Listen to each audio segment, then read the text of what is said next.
It's honestly impressive how good this movie looks. The design work, the lighting, pretty much everything we get on and off the grid, it's all gorgeous. I saw this in 3D, so pretty much the entire time my mind was visually being blown. And it seems like everyone agrees this movie looks great, to the point where I had to know who was behind it all, so I looked it up. And guys, this movie was shot by Jeff freaking Cronenweth. This is the guy that shot Fight Club, The Social Network, Gone Girl, and The Girl with the Dragon Tattoo. And then when it comes to like production design, we have Darren Gilford, who worked on Tron Legacy and The Force Awakens. We also got concept work from George Hull, who worked on Dune and Speed Racer. Say all what you want about those movies, they have visual style for days. So yeah, no wonder this movie looks so good. The problem is that you have all these people putting work in on the visual side, and the script just does not hold up its end of the deal. At one point, I caught myself wondering, maybe it's just meant to be a kid's movie.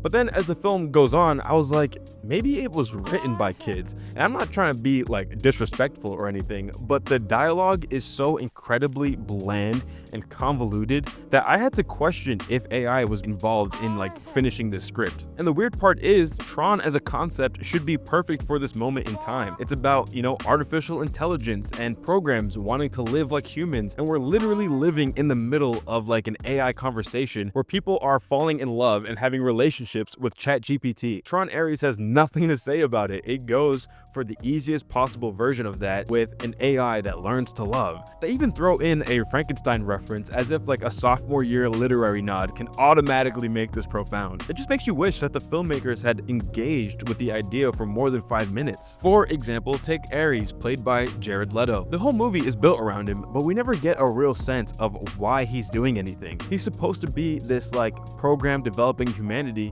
but the film basically skips that whole process. The second he sees Eve, he's like, oh, I get it now. And suddenly he's like questioning his creator and risking everything for someone he just met and like barely knows. It's like the movie is leaning on how predictable this like AI gains emotions arc is, as if that excuses it from actually writing one. And then we have Eve Kim, played by Greta Lee, and she's probably the most developed character here, but that's mostly by comparison. She is the good guy scientist who wants to help the world with this new scientific breakthrough, but maybe for the wrong reasons. But the movie never really explores it outside of a throwaway line or two. Instead, it just decides to awkwardly push her towards this like half-baked romantic thing with Ares that just feels super forced, and then about halfway through the movie, she turns into this like plot device that everybody's fighting over. And by everyone, I mean the baddies in this movie, Athena and Julian. Now, Athena, played by Jodie Turner-Smith, is actually the one character that I found myself caring about. Not only does she get plenty of moments to be badass,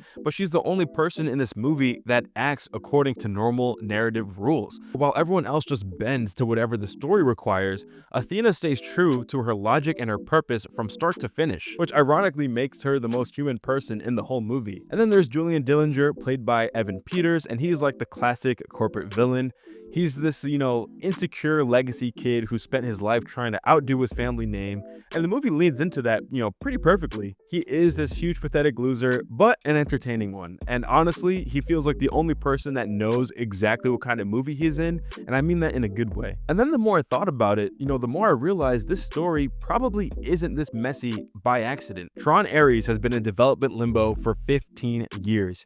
It started in 2010 as a direct sequel to Legacy, one where Sam and Cora enter the real world, but then after Tomorrowland flopped, Disney basically lost interest in spending money on ambitious original sci-fi, so they shelved it. Then there was another version around 2015 called Tron Ascension, which introduced the idea of a rogue program gaining self-awareness, which is where Ares originally came from, but that movie died too, and instead of starting over, Disney just kept the concept on ice. Over the next decade, the project got rewritten again and again, each one trying to turn Tron into something new.